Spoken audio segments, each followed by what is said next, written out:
এই মুহূর্তে আমি আছি কিশোরগঞ্জের ঐতিহ্যবাহী শহীদ মসজিদ চত্বরে, যেখানে আফটার স্কুল মাকতাব বাংলাদেশের উদ্যোগে একটি ব্যতিক্রমধর্মী আয়োজন আসলে নেওয়া হয়েছে জুলাই গণ অভ্যুত্থানে বর্ষপূর্তি উদযাপন উপলক্ষে। সেখানে আসলে শহীদদের স্মরণে এখানে স্কুল শিক্ষার্থীদের নিয়ে একটি কোরআন খতমের কিন্তু আয়োজন করা হয়েছে। সেখানে আমরা দেখেছি যে বিভিন্ন স্কুলের প্রায় ৩ শতাধিক শিক্ষার্থী কিন্তু এখানে অংশ নিয়েছে।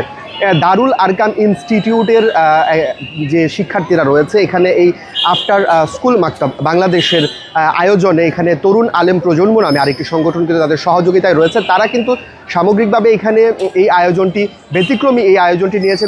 আয়োজকরা যে বিষয়টি বলছেন যে শুধুমাত্র মাদ্রাসার শিক্ষার্থীরা নয়, এখানে যে স্কুল পড়ুয়া যারা রয়েছে স্কুল পড়ুয়া শিক্ষার্থীরাও কিন্তু কুরআন তেলাওয়াতে কিন্তু অনেকটা এগিয়ে আছে এবং তাদেরকে নিয়েই কিন্তু আজকের এই আয়োজন করা হয়েছে। এবং গণ অভ্যুত্থানে যে জুলাই যে গণ অভ্যুত্থানটি হয়েছে সেখানে আসলে যারা শহীদ হয়েছেন তাদের মাগফিরাতের জন্য এই আয়োজনটি, পাশাপাশি যারা এখনও হাসপাতালে যারা কাতরাচ্ছেন, চিকিৎসা নিচ্ছেন, যারা আহত রয়েছেন তাদের জন্য কিন্তু দ্রুত যেন তারা সুস্থ হয়ে আবারও এই বাংলাদেশে ফিরতে পারেন সেরকমটাই কিন্তু তারা বলছেন। এবং পাশাপাশি এই দেশ এবং জাতির কল্যাণে কিন্তু তারা এখান থেকে আসলে একটি দোয়ার আয়োজন করেছেন। তো সব মিলিয়ে এই যে আফটার স্কুল মাকতাব বাংলাদেশের যে এই ব্যতিক্রমধর্মী কার্যক্রমটি, যেখানে ৩ শতাধিক স্কুল শিক্ষার্থীদেরকে অংশগ্রহণ করানো হয়েছে, এখানে আয়োজক সহ আশপাশে সবাই কিন্তু বলছেন যে এটি ব্যতিক্রমধর্মী একটি আয়োজন এবং পাশাপাশি শহীদদের স্মরণে এবং শহীদদের জন্য তাদের মাগফিরাতের জন্য, পাশাপাশি